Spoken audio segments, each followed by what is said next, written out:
ರಾಜ್ಯ ಬಿಜೆಪಿಯಲ್ಲಿ ಮತ್ತೆ ಬೀದಿಗೆ ಬಂದ ಬಣ ರಾಜಕೀಯ. ಮತ್ತೆ ಸಂಘರ್ಷದ ಹಾದಿ ಹಿಡಿಯುತ್ತಾ ಬಿಜೆಪಿಯ ಈ ಬಣ ರಾಜಕಾರಣ ಅನ್ನೋದು ಪ್ರಶ್ನೆ. ಅಸಮಾಧಾನಿತ ಗುಂಪಿನ ವಿರುದ್ಧ ಮತ್ತೆ ಕಿಡಿಕಾರಿದ ಬಿಎಸ್ವೈ ನಿಷ್ಠುರ ಬಳಗ. ವಕ್ಫ್ ಆಸ್ತಿ ಹೋರಾಟಕ್ಕೆ ಮುಂದಾದ ರೆಬಲ್ಸ್ ನಿರ್ಧಾರವನ್ನು ಪ್ರಶ್ನಿಸಿದ ರೇಣುಕಾಚಾರ್ಯ. ರಾಜ್ಯಾಧ್ಯಕ್ಷರ ಏಳಿಗೆ ಸಹಿಸದ ಕೆಲವರು ಈ ರೀತಿಯಾದಂತಹ ಹುನ್ನಾರವನ್ನ ನಡೆಸ್ತಾ ಇದ್ದಾರೆ. ಅಧಿಕಾರವನ್ನ ಅನುಭವಿಸಿ ಈಗ ಹಗಲು ವೇಷದ ನಾಟಕ ಆಡ್ತಾ ಇದ್ದಾರೆ.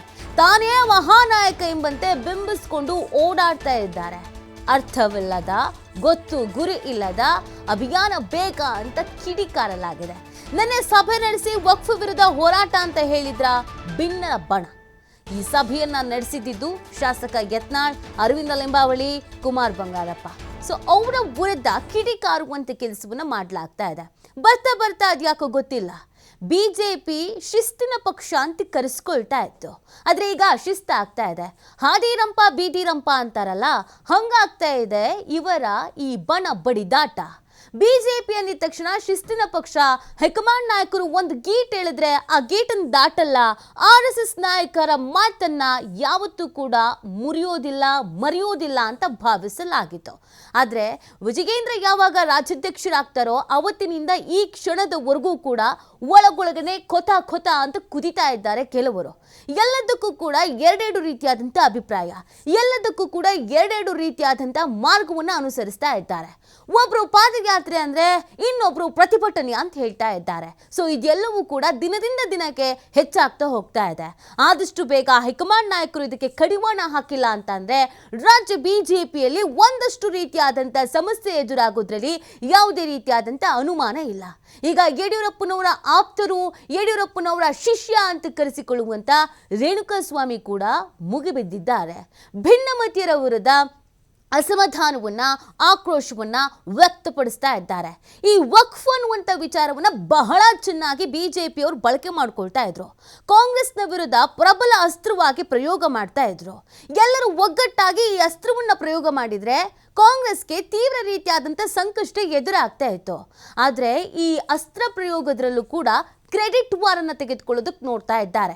ನಾವು ಫಸ್ಟ್ ಹೇಳಿದ್ದು ಅಂತ ಮಾತಾಡ್ತಾ ಇದ್ದಾರೆ. ಈ ಬಗ್ಗೆ ಮತ್ತಷ್ಟು ಮಾಹಿತಿಯನ್ನು ನೀಡ್ತಾರೆ ನಮ್ಮ ಪ್ರತಿನಿಧಿ ರಾಕೇಶ್. ವಕ್ಫ್ ಅನ್ನುವಂಥ ಅಸ್ತ್ರವನ್ನ ಬಹಳ ಚೆನ್ನಾಗಿ ಹುಡ್ಕೊಂಡಿದ್ರು ಬಿಜೆಪಿ ನಾಯಕರು ಕಾಂಗ್ರೆಸ್ನ ವಿರುದ್ಧ.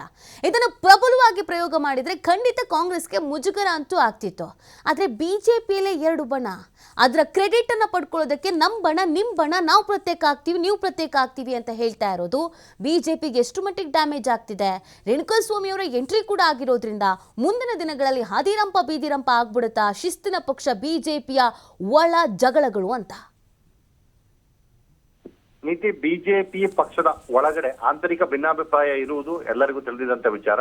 ಈಗ ಅದು ಮತ್ತೆ ಮುನ್ನೆಲೆಗೆ ಬಂದಿದೆ.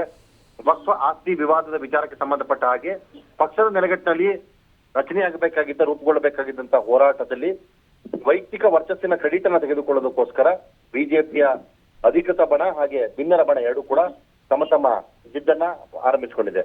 ಒಂದು ಕಡೆ ರಾಜ್ಯಾಧ್ಯಕ್ಷರು ಅಧಿಕೃತ ಹೋರಾಟಕ್ಕೆ ಕರೆಯನ್ನ ನೀಡಿ ಇವತ್ತು ಅದರ ದಿನಾಂಕವನ್ನ ಪ್ರಕಟಿಸುವುದಕ್ಕೆ ಹೇಳಿದ್ರು. ಆ ಹಿನ್ನೆಲೆಯಲ್ಲಿ ಡಿಸೆಂಬರ್ ಮೊದಲ ವಾರ ಅಧಿಕೃತವಾಗಿ ರಚನೆಯಾಗಿರುವಂತಹ 3 ತಂಡಗಳು ರಾಜ್ಯಾದ್ಯಂತ ಪ್ರವಾಸವನ್ನ ಮಾಡಿ ವಿವಾದಕ್ಕೆ ಸಂಬಂಧಪಟ್ಟಂತ ಮಾಹಿತಿಯನ್ನ ಕಲೆ ಹಾಕಿ ಅದರ ವಿರುದ್ಧ ಕಾನೂನಿನ ಹೋರಾಟವನ್ನು ಮಾಡೋದಕ್ಕೆ ಅಣಿಯಾಗ್ತಾ ಇದೆ.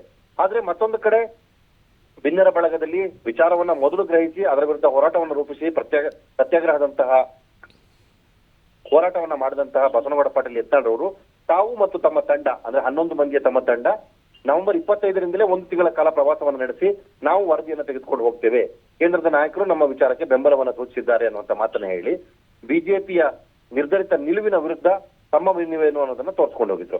ಆದ್ರೆ ಈಗ ಅಧಿಕೃತ ನೆಲೆಗಟ್ಟಲ್ಲಿ ಆಗ್ತಿರುವಂತಹ ಈ ಹೋರಾಟದ ರೂಪುರೇಷೆ ವಿಚಾರದಲ್ಲೂ ಕೂಡ ಮತ್ತೆ ಭಿನ್ನತೆ ಮರೆದಿದೆ.